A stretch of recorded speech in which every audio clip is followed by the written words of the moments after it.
karunia-Nya kepada kita bersama, sehingga pada sore hari ini kita masih diberi kesempatan untuk melaksanakan acara kita, yaitu diseminasi oleh Bapak CGP kita, yaitu Bapak Julmadi. Selawat berakaikan salam, tidak lupa pula kita kirimkan buat Nabi besar kita, Nabi Muhammad SAW. Beliau telah meninggalkan dua pusaka bagi kita yang dapat kita jadikan sebagai pedoman hidup di dunia menuju alam akhirat nantinya. Untuk mempersingkat waktu, kami dari protokol akan membacakan susunan acara kita pada sore ini. Yang pertama, pembukaan oleh protokol. Yang kedua, kata sambutan dari Bapak Kepala Sekolah. Kepada Bapak kita persilakan.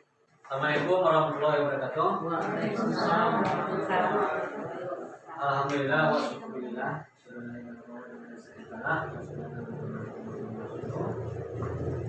Yang saya hormati Bapak dan Ibu semuanya, kembali kita bersyukur kepada Allah Subhanahu wa taala pada sore hari ini kita bisa bertemu di ruang ini dalam rangka untuk mengikuti kegiatan diseminasi yang akan disampaikan oleh kita CGP. Adalah selanjutnya memberi salam kepada kita Muhammad SAW. Pada kesempatan ini saya sangat berterima sekali yang dilakukan oleh Bapak pribadi, karena kita akan menjadikan pembelajaran yang telah beliau ikuti dalam kegiatan program pendidikan pendidikan. Jadi beliau telah melakukan pembelajaran 21, kemudian hasil dari pembelajaran tersebut disampaikan yang jadi sekali lagi saya ucapkan terima kasih dan apresiasi yang sangat ini kita lagi. Dan selanjutnya pada kesimpulannya, mari kita ikuti kegiatan ini dengan sebaiknya, sehingga walaupun Pak Julmadi yang mengikuti kegiatan atau program pendidikan ini, namun kita juga mendapatkan tugas dari kegiatan ini. Jadi beliau setidaknya telah membagi pengalaman dan contoh pada kita. Terus lagi, mari kita ikuti kegiatan ini dengan sebaiknya. Mungkin saja yang perlu saya sampaikan. Saya ucapkan terima kasih semuanya. Jadi beliau sama. Terima kasih kita ucapkan kepada Bapak Kepala Sekolah yang telah menyampaikan sambutan.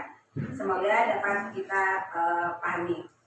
Acara selanjutnya yaitu masuk kita kepada acara inti, yaitu penyampaian diseminasi aksi nyata oleh Bapak Julmadi. Kepada Bapak kita persilakan. Assalamualaikum warahmatullahi wabarakatuh. Salam dan bahagia buat kita semua Bapak Ibu. Puji syukur kehadiran Allah Subhanahu wa taala kita panjatkan karena pada sore hari ini kita masih bertahan di sini di sekolah kita ini. Mudah-mudahan dengan meluangkan waktu ini kita berikan rahmat dan balasan oleh Allah Subhanahu wa taala. Selawat berangkat salam buat cucu pimpinan kita Nabi besar Muhammad sallallahu alaihi wasallam. Allahumma shalli ala sayyidina Muhammad wa ala alihi Muhammad. Bapak Ibu, pada hari ini saya akan melakukan diseminasi tentang penyebaran budaya positif. Nama saya Julmadi SPD, calon guru penggerak angkatan 8 Kabupaten Sorong. Yang perlu kita ketahui pertama sekali Bapak Ibu, menurut Ki Hajar Dewantara, tujuan pendidikan itu adalah menuntun segala kekuatan kodrat yang ada pada anak-anak, agar mereka sebagai manusia dan anggota masyarakat dapat mencapai keselamatan dan kebahagiaan yang setinggi-tingginya. Baik sebagai manusia maupun sebagai anggota masyarakat, pendidikan itu hanya menuntun tumbuh kembang atau hidupnya kekuatan kodrat alam yang ada pada anak agar dapat memperbaiki lakunya, bukan dasarnya.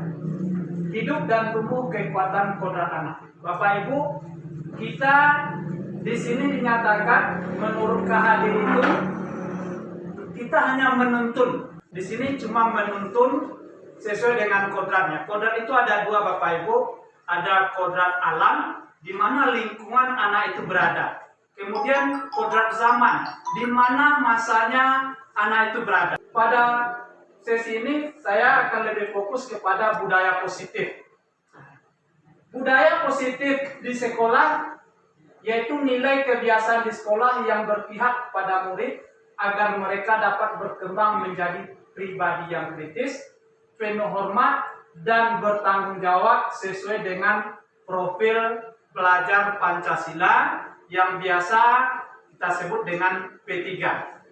Nah, Bapak Ibu sudah tahu profil pelajar Pancasila? Sudah tahu Bapak Ibu? Nah ya, mudah-mudahan kita tahu.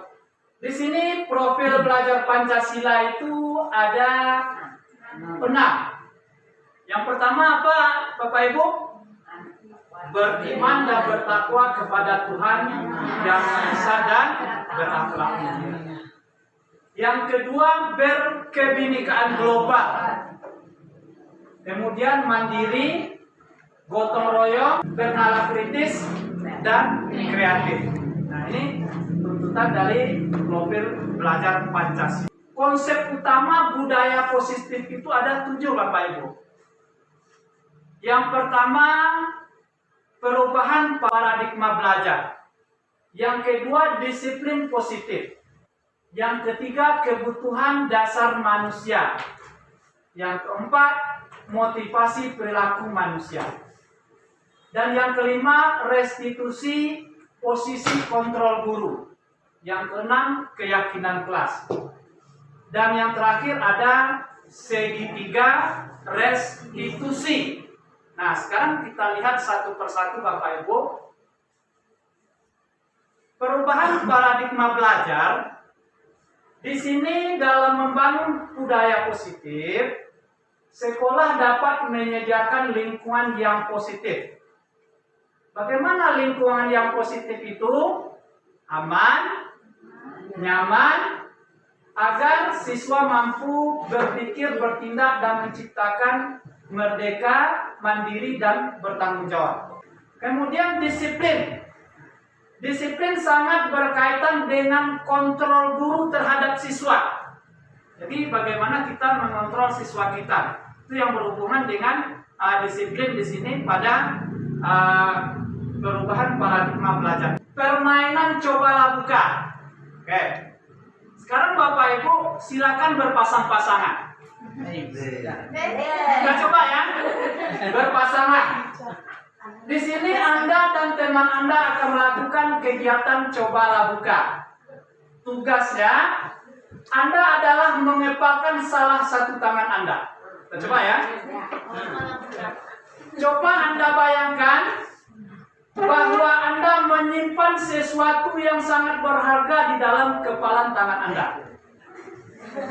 Anda perlu menjaga benda tersebut sekuat tenaga.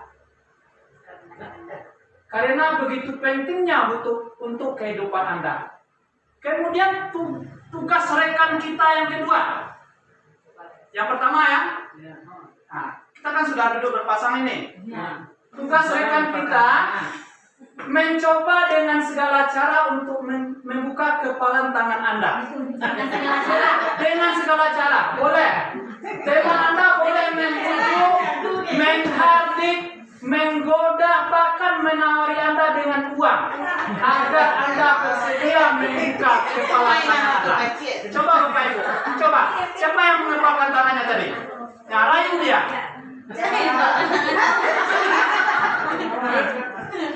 Sudah ya? Kita cobakan? Kita cobakan Bapak Ibu. Yang menepalkan tangan tadi bayangkan sesuatu yang berharga di dalam. Yang satu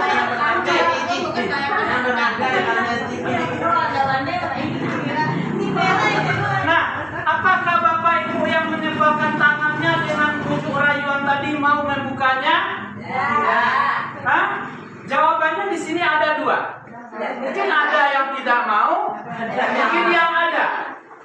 Nah, ilustrasi itu Bapak Ibu kita bayangkan dengan disiplin. Apabila bujuk rayu, uang yang ditawarkan oleh teman kita, sedangkan kita tidak mau membukanya, Berarti itu adalah kontrol disiplin yang timbul dari dalam diri kita tanpa menghiraukan godaan apapun.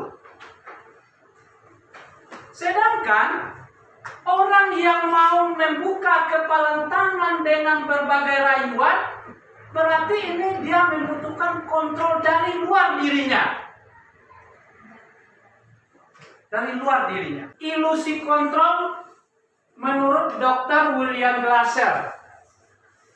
Yang pertama, guru menurut murid, sebetulnya kita bisa mengontrol murid jika ia tidak mau. Harus ada dorongan sendiri dari diri murid. Bagaimanapun kita mendorong dia untuk disiplin, kalau dari dalam dirinya itu tidak ada, mustahil akan bisa kita capai. Yang kedua, menurut Dr. William, penguatan positif efektif dan bermanfaat, semisal bujukan dan nasihat-nasihat, jika terlalu dalam, murid bisa ketergantungan, tidak mandiri dalam mengontrol dirinya. Nah, ini berbahaya ini. Jadi penguatan positif itu tergantung murid kita. Sekarang kita rasakan, apa yang kita lakukan selama ini? Ada kita melakukan seperti ini? Ada ya Pak Ibu, termasuk saya mungkin selama ini. Ini yang akan kita coba merubah ke depan. Kemudian, kritikan dapat membuat orang merasa bersalah. Kalaupun kita harus mengeluarkan kritikan, maka kritiklah secukupnya, dan kritikan tersebut harus membangun, bukan malah membuat murid tidak percaya diri. Jadi kritikan itu membangun. Yang selama ini mungkin itu yang kita lakukan. Ke depan kita coba lagi merubahnya. Lambat-lambat termasuk diri saya sendiri. Mungkin telah berbuat hal yang seperti itu. Kemudian orang dewasa memiliki hak untuk memaksa. Nah, ini kebiasaan kita orang dewasa ini. Menentukan pilihan adalah hak masing-masing. Kita telah mengabaikan. Kecenderungan kita orang dewasa memiliki hak untuk memaksa. Anak harus menurut kepada kita. Apa yang kita katakan harus seperti ini. Selama berarti kita telah mengabaikan, karena ini menentukan pilihan itu adalah hak masing-masing manusia. Ini menurut ilusi kontrol menurut Dr. William Glasser. Selanjutnya yang kedua, disiplin positif. Nah, ini dah. Disiplin buat orang menggali potensinya menuju sebuah tujuan yang apa? Yang dia hargai. Kemudian, namun dalam budaya kita, makna kata disiplin telah menjadi sesuatu yang dilakukan kepada orang lain untuk mendapatkan kepatuhan. Yang selama ini, kecenderungan umum adalah menghubungkan kata disiplin dengan ketidaknyamanan. Bukan dengan apa yang kita hargai atau mencapai suatu tujuan mulia. Jadi konsepnya itu selama ini kita salah persepsi Bapak. Disiplin adalah kemampuan memerintah diri dalam mengontrol dan menguasai diri untuk memilih tindakan yang mengacu kepada nilai-nilai yang kita hargai dengan penuh tanggung jawab tanpa diperintah orang lain. Itu yang disiplin itu sebenarnya. Jadi disiplin itu sebenarnya tidak. Ya, kemampuan memerintah diri dalam menguasai dan mengontrol untuk memilih tindakan yang mengacu kepada nilai-nilai yang dihargai. Nilai-nilai yang dihargai itu nilai-nilai bagaimana? Nilai-nilai kebajikan, sifat positif manusia yang merupakan tujuan mulia yang ingin dicapai setiap individu. Yaitu nilai-nilai yang sesuai dengan P3. Profil pelajar Pancasila. Oke, Bapak Ibu. Yang ketiga, kebutuhan dasar manusia. Nah, ini dia yang cukup menarik sekali ini. Kebutuhan setiap orang berbeda. Kita harus berusaha memahami pandangan orang lain tentang dunia. Setiap orang memiliki gambaran yang berbeda. Bapak Ibu, kebutuhan dasar manusia itu ada 5. Yang pertama, survival. Apa itu survival, Pak Ibu? Jelaskan. Kebutuhan untuk bertahan hidup. Kemudian ada belonging, cinta dan kasih sayang. Ada freedom, kebebasan. Ada fun, kesenangan. Ada power, kekuasaan. Setiap kita punya itu dalam diri kita. Nah, sekarang ada kasus.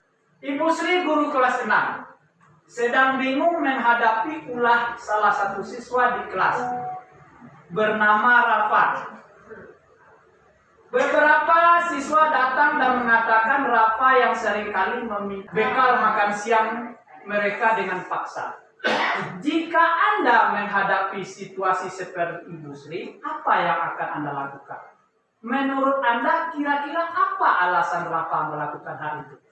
Sekarang saya bertanya, kalau Bapak dan Ibu seperti sisi Ibu Sri, apa yang Bapak Ibu lakukan? Apa yang kita lakukan? Paling kita panggil ya, langsung kita marahi. Langsung kita marahi, itu kebiasaan. Termasuk saya mungkin. Ini yang akan kita coba rubah ke depan. Nah, tetapi apa jawaban Rafa? Ada juga 5 jawaban. Pertama, Rafa lapar dan orang tuanya tidak membawakan bekal. Bahkan orang tuanya tidak ada uang untuk diberikan. Jadi harus kita identifikasi dulu Bapak Ibu. Apa sih masalahnya Rafa ini? Berarti Rafa di sini perlu dia apa yang dia butuhkan di sini?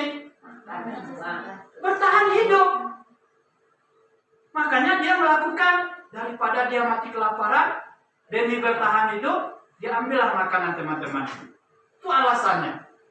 Kemudian yang kedua, teman Rafa jadi perhatian kepada Rafa. Nah, dengan sifat Rafa seperti tadi, temannya jadi perhatian. Kalau sudah perhatian temannya kepada dia, berarti Rafa ini membutuhkan apa dia? Cinta dan kasih sayang. Mungkin di rumah dia kurang dapat perhatian, cinta dan kasih sayang. Dia lakukanlah di sekolah. Dengan melakukan itu, bagaimana dia mendapatkan cinta dan kasih sayang dari teman-teman sejawat.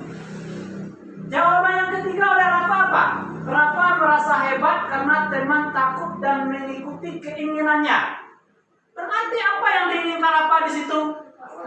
Kekuasaan. Dia ingin berkuasa. Kemudian yang keempat, Rafa merasa bosan dengan bekal yang dibawakan orang tuanya. Apa Rafa di sana? Freedom. Yaitu kebebasan, berarti dia ingin bebas. Dia bosan dengan itu saja yang dibawakan oleh orang tuanya barangkali. Nah, jadi dia perlu kebebasan. Kemudian yang terakhir, Rafa hanya iseng dan melihat wajah temannya kesal. Nah, jadi dia melihat wajah temannya kesal saja. Di sini adalah fun, kesenangan yang dia butuhkan. Dia senang melihat. Jadi Bapak Ibu, dalam menyelesaikan sebuah kasus yang kita temui dalam lokal kita, jangan kita cepat menghakimi. Harus kita lihat dulu 5 dasar kebutuhan manusia tadi. Ya Bapak Ibu, bisa Bapak Ibu? Oke. Kita lanjut. Motivasi perilaku manusia. Ini dia. Semua perilaku memiliki tujuan. Ada teori perilaku manusia. Yang pertama, untuk menghindari ketidaknyamanan atau hukuman. Ini pertanyaan bagi kita di sini. Apa yang akan terjadi apabila saya tidak melakukan ini? Kalau itu yang terjadi, berarti motivasinya motivasi apa itu? Kemudian untuk mendapatkan imbalan dari orang lain atau institusi. Apa yang akan saya dapatkan apabila saya melakukan ini? Barusan kita tadi disampaikan akan melakukan kegiatan eskul. Mungkin kita melakukan itu karena takut oleh Bapak Kepala Sekolah. Berarti motivasi itu motivasi apa? Eksternal, dari luar diri kita. Kemudian untuk menghargai diri sendiri. Nah, saya akan seperti apa apabila saya melakukannya. Ini yang sangat kita lakukan sekali. Untuk menghargai diri sendiri.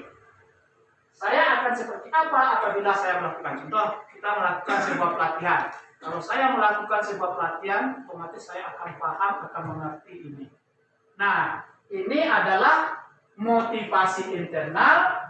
Ini yang merupakan tujuan dari disiplin positif.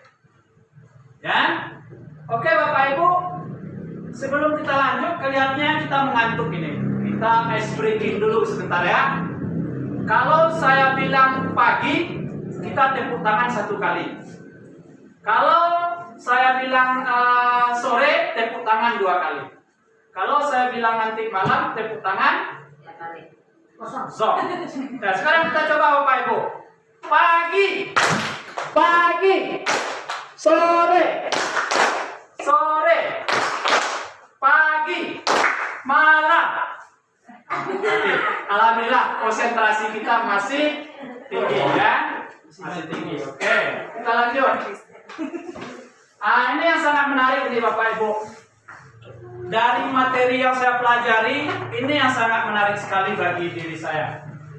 Ya, restitusi posisi kontrol guru. Apa guru yang bagaimana saya selama ini? Yang pertama, berdasarkan pada teori kontrol Dr. William Glasser, bahwa berkesimpulan ada 5 posisi kontrol yang diterapkan seorang guru. Contoh pertama, guru itu sebagai pengukur. Ada posisi kontrol guru itu membuat merasa. Ada posisi kontrol guru itu sebagai teman. Ada sebagai pemantau. Ada sebagai manajer. Sekarang kita lihat di mana kita. Nih, ini Bapak Ibu, di mana kita selama ini? Identitas penghukum, berarti kita berada di identitas gagal atau kontrol luar. Ini menghindari hukuman. Ini bisa menghardik, menunjuk, menyakiti, menyindir. Ya, nah, kalau kita melakukan, awas ya, rasakan itu kata-kata kita. Memberontak, menyalahkan orang lain, itu hasilnya. Murid berkata, biarkan saja, nanti juga marah-marah lagi. Dampak pada murid mengulangi kesalahan. Kalau kita berada di posisi ini, berarti ini identitas gagal. Nah, mungkin kita telah sering berada di posisi lama ini, kita berada di posisi ini. Termasuk saya. Jadi ke depan kita lambat-lambat merubah lagi. Kemudian pembuat orang bersalah, ini dia, juga berada di identitas gagal. Nah, karena guru berbuat, berceramah, kamu seharusnya, kamu sudah tahu, ibu lelah sekali menggalakkannya, ibu stres. Itu kata-kata kita yang keluar selama ini. Menyembunyikan, menyangkal, berbohong. Ini hasilnya. Jadi anak akan menyembunyikan, menyangkal, berbohong dia. Nah, kemudian kalian dengan dunia berkualitas. Murid melakukan guru di dalam dunia berkualitas.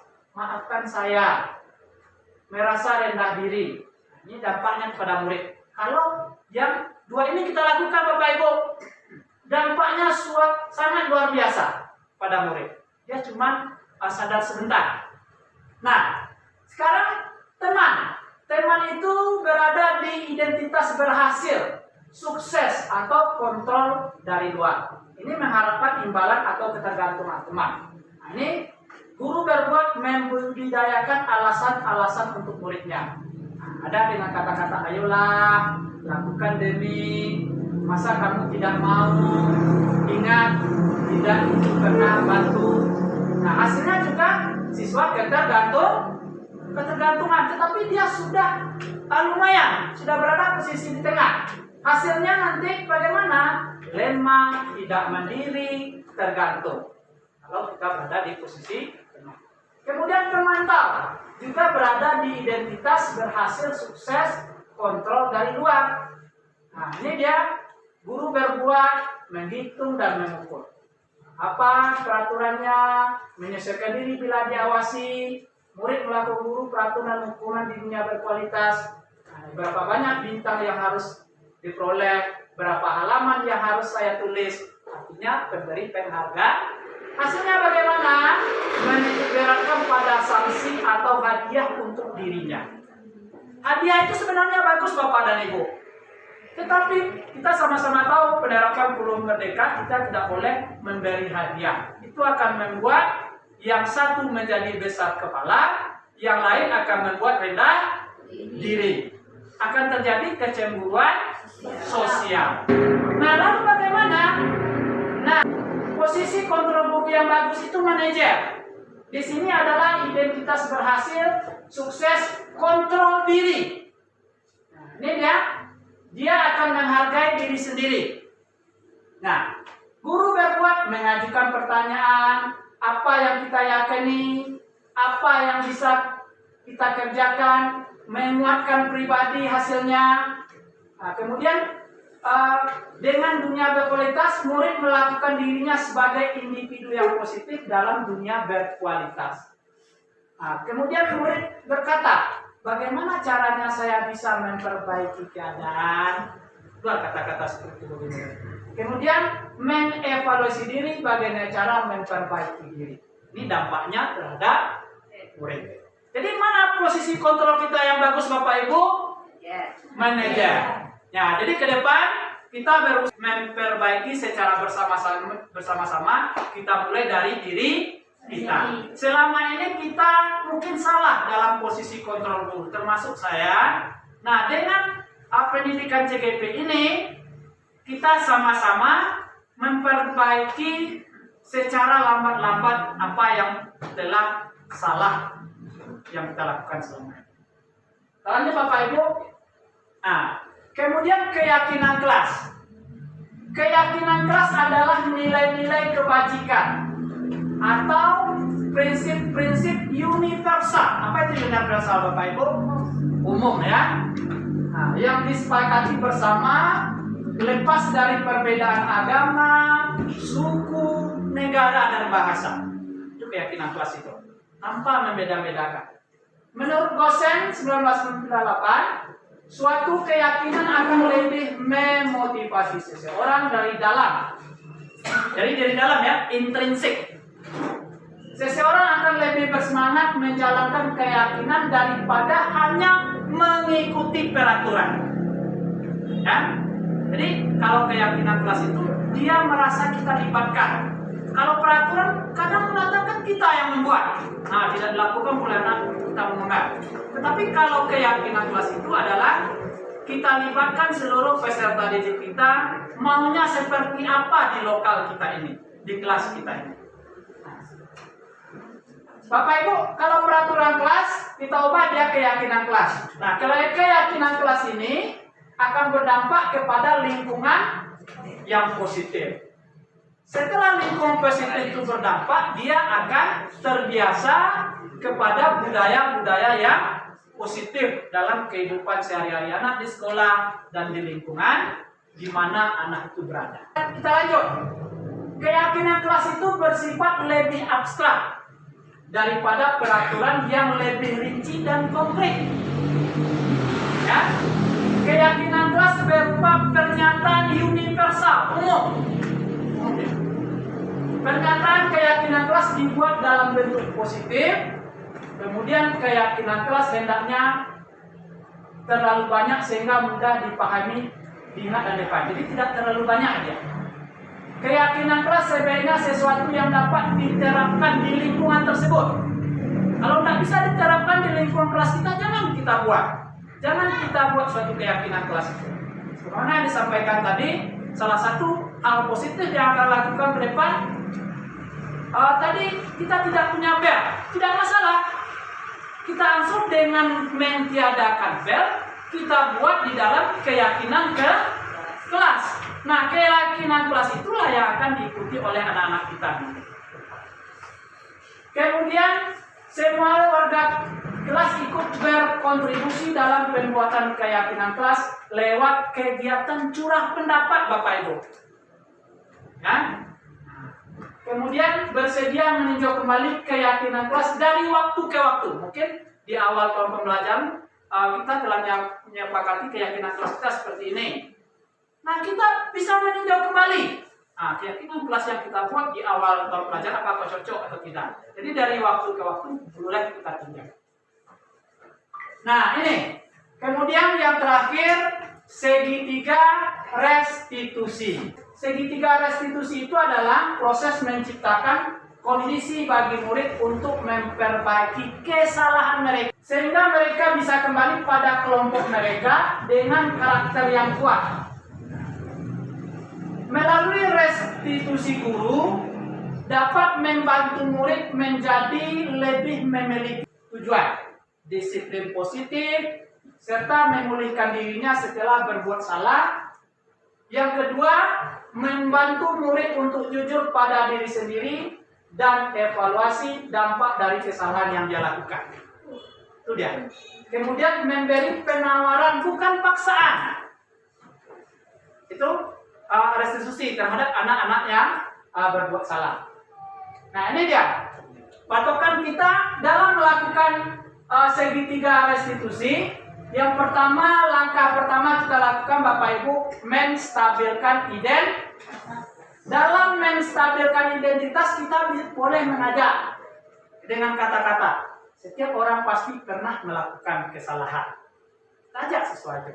Atau kamu bukan satu-satunya yang pernah melakukan hal ini. Bapak juga pernah melakukan hal ini. Nah, itu namanya menstabilkan identitas. Kita stabilkan anak, jadi dia tidak stres ketika menghadapi kita. Yang selama ini kan tidak, di saat kita panggil dia sudah ini. Nah, itu kesalahan kita selama ini yang sudah lalu. Ya seperti itu ya, poinnya seperti itu kan. Nah, dengan mendapatkan materi ini, mudah-mudahan kita ke depan berangsur-angsur memperbaiki. Nah, jangan lagi main suntik ya. Ya, seperti itu kita selama ini. Berarti kita telah keluar dari jalur yang sebenarnya. Dengan kita memang salah kita Bapak Ibu. Ya, memang salah.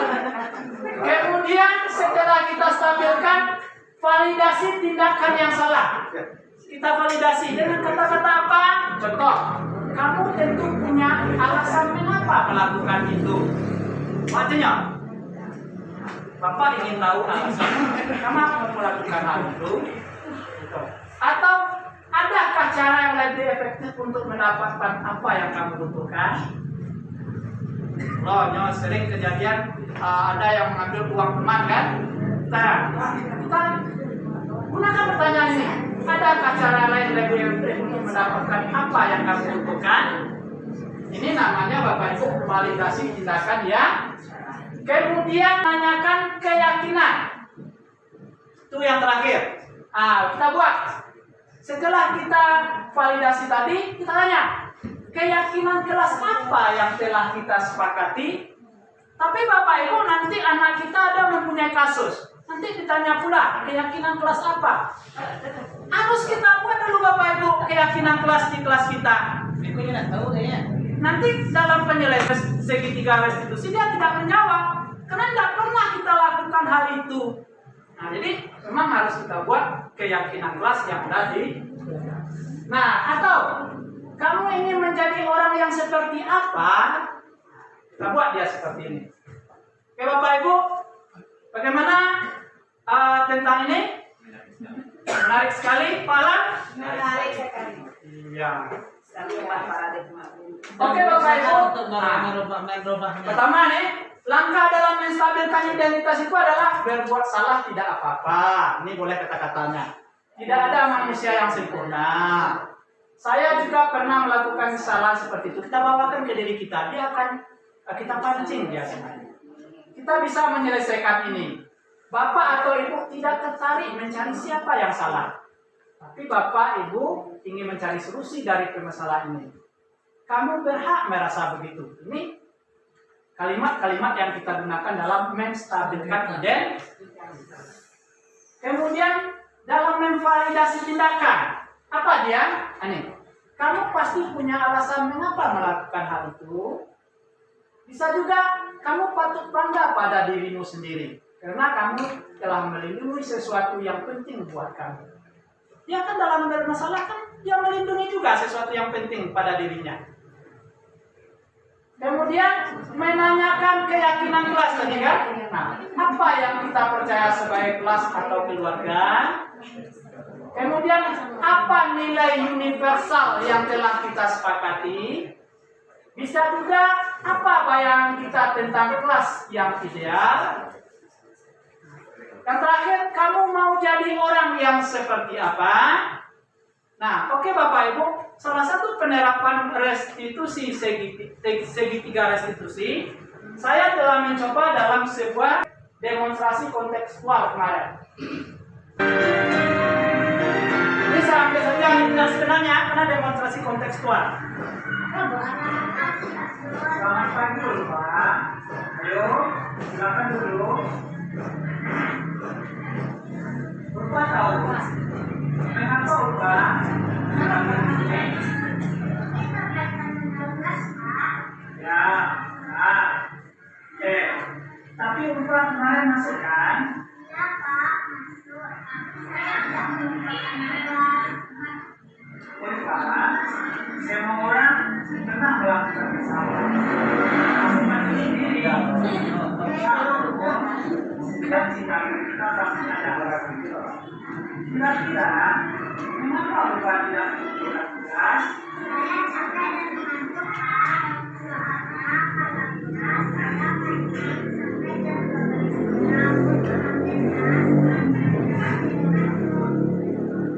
Bapak, masih ingat keyakinan kita?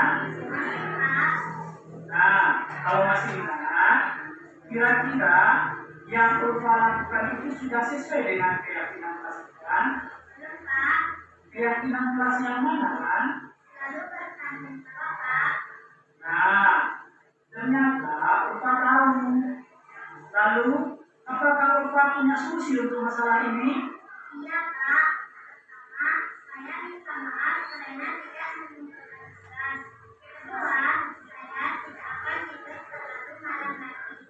Dan ketiga, saya akan mengerjakan tugas dari kantor dan akan saya Bapak apresiasi untuk tanggung jawab Bapak ya. Dan Bapak boleh kembali istirahat. terima kasih Pak Jul. Pak Madi. Ya. Itu kasus yang pertama. Dan jangan lupa Bapak Ibu, suruh anak itu merefleksi diri. Perkenalkan, nama saya Ulfa Yusra, kelas pertama. Saya merasa senang berdiskusi dengan Pak Jul sehingga saya bisa mengurangi kesalahan-kesalahan saya dan saya merasa senang dan harus banyak belajar tentang Pak Jul. Assalamualaikum warahmatullahi wabarakatuh. Ya, itu Bapak Ibu, itu adalah salah satu penerapan demonstrasi kontekstual segitiga restitusi yang saya lakukan kemarin, karena itu merupakan suatu tugas pada demonstrasi kontekstual. Dan kedepannya mungkin apa yang kita tayangkan tadi bisa kita lakukan secara bersama-sama. Oke Bapak Ibu, sebelum saya tutup kegiatan diseminasi saya ini, saya minta salah satu dari Bapak Ibu untuk menyampaikan refleksinya. Siapa di antara Bapak Ibu yang mau? Baiklah, di sini saya akan menyampaikan refleksi dari yang disampaikan oleh Bapak Jomadi tadi. Menurut saya yang disampaikan oleh Pak Jomadi sangat bermanfaat bagi kita sebagai seorang guru. Dan dari Bapak Jomadi tadi kita tidak hanya mengetahui dampak positif bagi guru saja, tapi bagaimana bagi lingkungan sekolah, terutama sekali bagi guru dan perangkat yang ada di sekolah. Yang pertama kita lihat dari guru. Saya sebagai guru yang baru mengajar di sekolah sini banyak belajar dari guru yang telah mengajar saya sebelumnya. Walaupun ada guru-guru yang tidak mengajar saya, tapi Bapak dan Ibu gurunya juga sangat inspiratif, kreatif, dan penguasaan IT-nya sangat bagus. Padahal beliau itu usia di abad belum modern, tetapi kreatif dan inovatifnya lebih bagus daripada saya. Dan untuk dampak positifnya yang tadi banyak tentang sebenarnya sikap kita, cara mengubah persepsi kita terhadap anak. Yang sebelumnya kita selalu menjudge anak itu kurang baik, tetapi bagaimana di sini saat kita mengarahkan anak itu menjadi lebih baik dan berguna bagi nusa dan bangsa. Dan satu lagi, kita tidak boleh juga seperti yang disampaikan oleh Bapak Jormadi tadi, misalnya ada anak yang keluar jalur, kita sebaiknya mengarahkan ke dalam jalur yang sebaiknya yang mereka kuasai. Misalnya anak itu, misalnya ada yang berperilaku yang menurut kita kurang baik sesuai dengan tata tertib sekolah kita. Kita tanya, kita refleksi dari teman dekat rumahnya atau dari orang tuanya. Bagaimana anak itu bisa bersikap seperti ini di sekolah? Bagaimana sikapnya di rumah? Apakah sama atau beda? Kalau sama, berarti anak itu cukup mendapatkan kasih sayang dari orang tuanya dan perhatian guru dalam kelas juga baik. Tapi kalau beda, mungkin anak itu ingin mendapat perhatian lebih dari guru. Dan satu lagi, mungkin kalau di rumah mereka kurang mendapat kasih sayang dari orang tuanya. Terima kasih yang saya sampaikan. Ya, terima kasih. Tepuk tangan buat Bu Esi dulu. Luar biasa, semangat dan menarik. Oke Bapak Ibu, terima kasih atas waktu yang telah diluangkan buat saya dalam menyampaikan materi visi misi saya tentang budaya positif. Salam guru penggerak, tergerak, bergerak, menggerakkan. Billahi taufiq wal hidayah. Assalamualaikum warahmatullahi wabarakatuh.